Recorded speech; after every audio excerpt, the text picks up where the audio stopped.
What is going on, Lego Maniacs? It's Ty, the Lego guy here, and welcome to another Star Wars Lego review. Today we're taking a look at Solo, A Star Wars Story, and probably the most notable ship that came out of that film was the Kessel Run Millennium Falcon. That's actually the model we're going to be taking a look at. That set 75212 came out in 2018, had 1,414 pieces, 7 minifigs, retailed for 170 US. Now nowadays this set's going for 144 new and 122 used. There's reasons for that. A lot of people don't like this model. They say the gaps are too big, they don't like the coloring. We're gonna get into the positives and negatives of this model just to see, how good of a ship it is or how bad of a ship it is. We're also going to take a look at the movie pics just to see how accurate Lego made this model, because I believe that that's an important factor when finding out if a set's good or not. But anyways, enough talk, let's get right into it.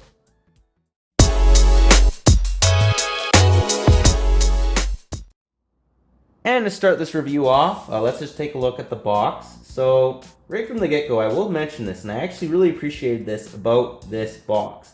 It has the Solo crew on the top right corner for a Solo set. I think every set should kind of be like that. If it's a sequel, if it's an original trilogy, if it's a prequel set, have the artwork make sense with, the set that it's basically advertising, right? Like, not advertising, but saying this is a part of this crew or, this era, right? I think that Lego should really try and implement that in future sets.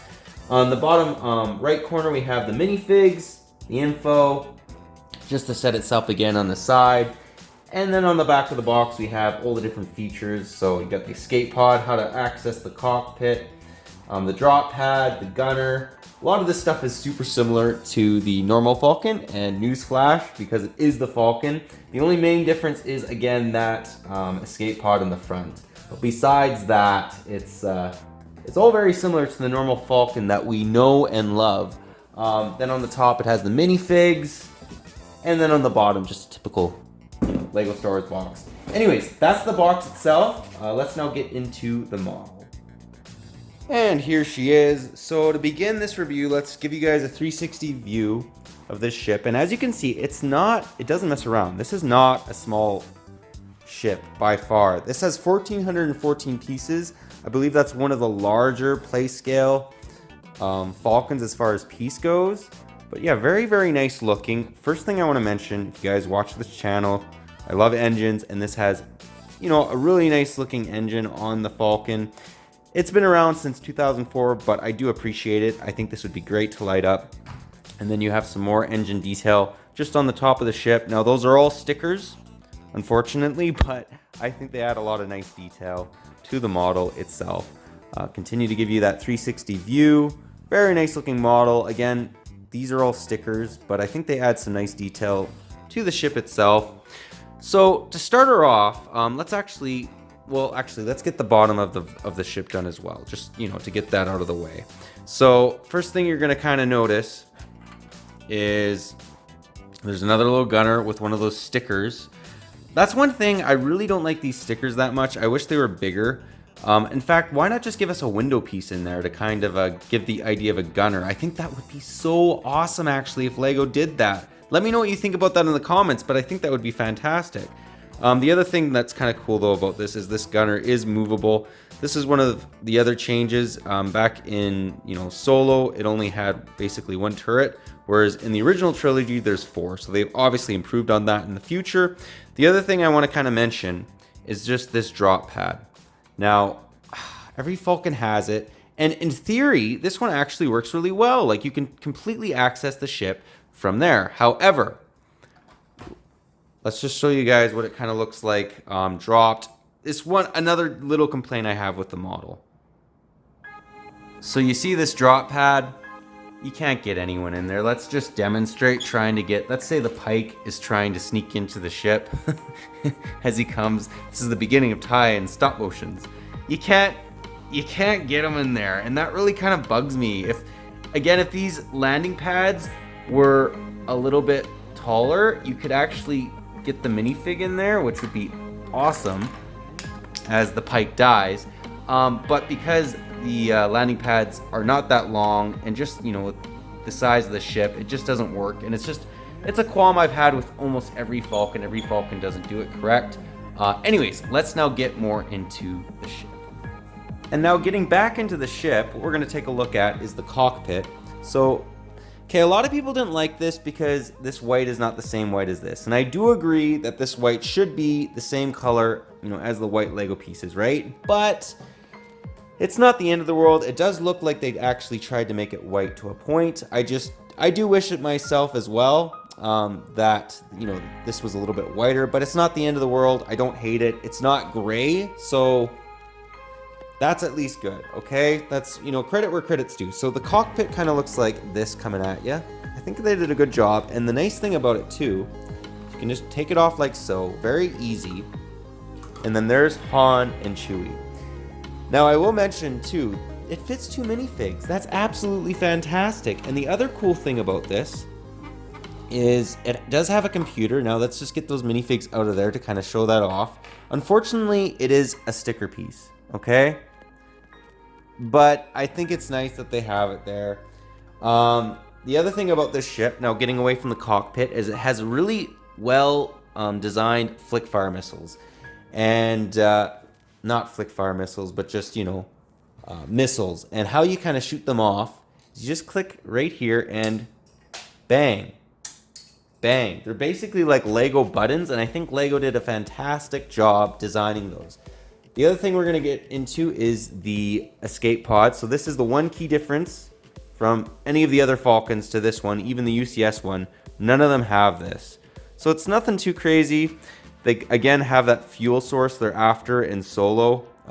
It's kind of actually throughout all the sets, to be honest. And then it has some nice looking engines, so I did appreciate that. They didn't have to do that, but they did. So anyways, very nice looking escape pod. You can actually fit quite a few minifigs in there as well if you take a look at it. Like, you could seat like 3 minifigs in there. So it is the real deal. That's what it kind of looks like. Let's just throw this cockpit back on to kind of give you an idea of the Falcon. That's how it kind of looks like without the escape pod. So very Falcon looking. It's almost like it takes that off and you're like, oh, it's the Millennium Falcon. But then you stick this guy back in. And it's actually pretty easy to do that. It's just these grill pieces right here. And there it is. So as I knock the cockpit down. Anyways, you can kind of get the idea that this is the Falcon. It is turning into that when you take that out, but then you can make it more unique when you stick that drop pad back in. Let's now take a look at the interior of the ship. And the first thing we'll actually take a look at is the gunner area for the Falcon. So how you can access that is this just comes off like so, or comes up like so. Nothing too crazy. And then here's the little gunner area. So they fit in there nice and snug. It actually does fit 2 minifigs. And you can just pull her out like so. It even fit Chewie, although it's really snug when you stick Chewie in there because he's just a little bit taller. But nice looking little gunner display. I love the fact that they have the little computers. This does look quite a bit like the scene. I actually think this is better than the 2011 because I actually have the 2011 as well. And this one just looks a little bit more detailed. I'll also show you guys just what it basically looks like. It's nothing too crazy. Again, I wish that this was a translucent clear window piece instead of a stupid little 2x2 sticker. But what are you gonna do? To access the interior, all these little flaps kind of just come right down, or up, I should say. And unfortunately, they did not make this like the 2019 or the newest Falcon that we got from The Rise of Skywalker.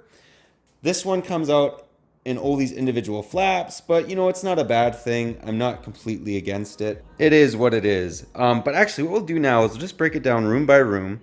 So the first thing I wanted to mention is I love the little hollow chest room. I love all the little chairs there. We have Kira just sitting right there. Maybe she's waiting to play a chess game. There's another little chair right here, which is actually kind of awesome as well. So, I mean, a lot of seating room in this set is basically what I'm saying. Another nice little inclusion is that computer piece. I will say it is a sticker. unfortunately. Try my best to give you guys a view of it. But yeah, very nice detailing. I mean, it very much does look like the Falcon. No complaints there. The other nice little room, this is one of my favorite rooms as well, is the bar. So we got Lando making up some drinks. And then the cool little thing about this is there's this actual bed. So when you drink too much, you can go for a snooze. And I'd actually love to pull, yeah, okay, we can pull this out and show you guys. So this is a really cool looking little bed. And what I loved about it is you can actually fit a minifig in there, no problem. So let's say Han is going to take a rest. You can literally fit the minifig in there. So that is absolutely awesome. Really appreciated that. It makes it just more like a working, you know, Falcon, which is what you want. And now we've moved on to the other side of the Falcon. This one's a little bit less interesting, I'm gonna be honest. The cool thing about it is it has a nice little engine right here. Another thing I actually, you know, I would have appreciated if they actually included in this ship would be, you know, those hidden doors that you see in A New Hope that they were hiding in when the Death Star, you know, tractor beams them into that hangar.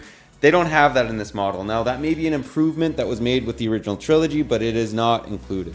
So anyways, here you have the engine. You have a couple crates. The crates, they have a couple little things. That coaxium, I believe it's called. It's in one of those little canisters. And then in the other one, it's just literally just a set of binoculars. So nothing too crazy. I mean, it has some nice writing there. I'll give it that. You know, so Star Wars writing, obviously, it's not the English alphabet. Then in this room, it's completely just wasted space. In fact, I'll just show you guys. I'll take this off. And they could have maybe put something there. I get why they didn't. It's just difficult for playability. You can't fault Lego really for that too much. And then right here, it has a nice little area to stick extra, you know, missiles, which is, you know, nice. Again, I prefer interior room space over, you know, somewhere to stick rockets, but you're gonna have a hard time building anything here and here just because, again, this literally, you know, is right there. What are you supposed to do? Anyways, that's the ship itself. Let's now take a look at the minifigs. And here we have the first 3 of the 7 minifigs that are included in this model. So very nice looking. Couple things I want to mention, just as we give you guys a 360 view, is I really actually like this Chewie. As you can see, he's a little bit different than the one we get nowadays. He has 2 gun holsters around his shoulders, which I thought was actually kind of cool. And then he has a little, almost like pocket on his right side. So I thought that was awesome. Nice leg printing. He is taller too, which the Chewies have always actually been taller, which I appreciate because it makes him a little bit more accurate. Then we have Han in the middle. Nice looking Han, holster. You know, nothing too much to say about him. Beautiful looking hair. And then on the far left, we have Kira. So nice looking minifig. Let's actually show you guys the back of them now. So they both have back torso printing. And they both have back face printing. So here on the back, we have Han's angry face and Kira's happy face. And then on the front, we have her unhappy face and Han's mildly happy face. So anyways, great looking minifigs. Not too much to say about them. The next 4 though starts to get actually very interesting, and yeah, we'll get into that. But anyways, let's now take a look at the next 2 minifigs. And the next 2 are 2 droids. So I did actually like the fact that these are unique droids. We've never got them before. The first one we have is a Kessel operations droid on the left. So nice looking fig. Not too much to say about him. Just, you know, all in all, good looking minifig. He does look unique. And then the right, we have possibly the stupidest named droid I've ever seen in a Lego set. It's almost comical. His name is literally DD BD. DD BD. Someone was not thinking on the job. I don't know what happened with him. I'm not calling the droid down. I think he actually looks kind of cool. He's kind of like a gonk droid mixed with an astromech droid. But just, what an awful name. Again, that name is DDBD. I had to look at the box like 3 times just to make sure I wasn't messing up on the name and saying it was something else. The other droid has nice back torso printing, back face printing. Again, I just got a kick out of that droid. His name is DDBD. Anyways, those are the two droids. Let's now get into my favorite two minifigs that are included in this model. And here they are. So on the far left, we have Lando Calrissian. Love this Lando. What a great looking Lando. Look at his cape. Fantastic looking. And then on the right, we have Quay Tulsite. I may be butchering his name. He's a Pike though. And this is the first time we've ever got a Pike species. So I'm actually super happy to get this type of alien. Fantastic looking minifig. They've made a lot of custom things with him. Again, let's actually just get the back torso print out of the way while we're back here. Look at that cape, is just phenomenal. And then he also has back face printing, so he almost looks like a bandito, and then lower it down, kind of has like somewhat happy face. This Lando is just fantastic. I do love this fig. Just a great job on Lego's part. And on the front we have his somewhat angry face. He's sort of a chill guy. He doesn't really get too upset. Again, look at this cape. It has black on the outside and blue on the inside. Fantastic looking. As you can see, he also has very nice leg printing, torso printing, face printing. Just all in all, great looking minifig. Was really impressed by him. And then the Pike. If you watch Clone Wars, I love Clone Wars. And the fact that we got a Pike, I was so thrilled about that. Very nice looking. As you can see, he has nice torso printing as well. They actually used a dress piece on him, which I thought was interesting, and he actually has back torso printing and even back dress printing. So they've knocked these guys out of the park. I absolutely love these minifigs. Great job on Lego's part. Like, they're my favorite minifigs in this set, and possibly among the top Lego Star Wars minifigs ever made.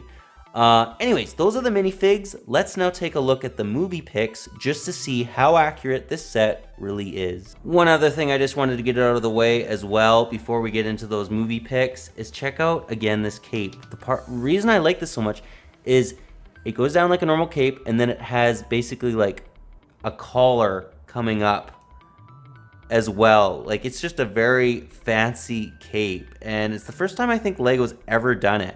Anyways, I thought that was awesome. Let's now again get into those movie pics.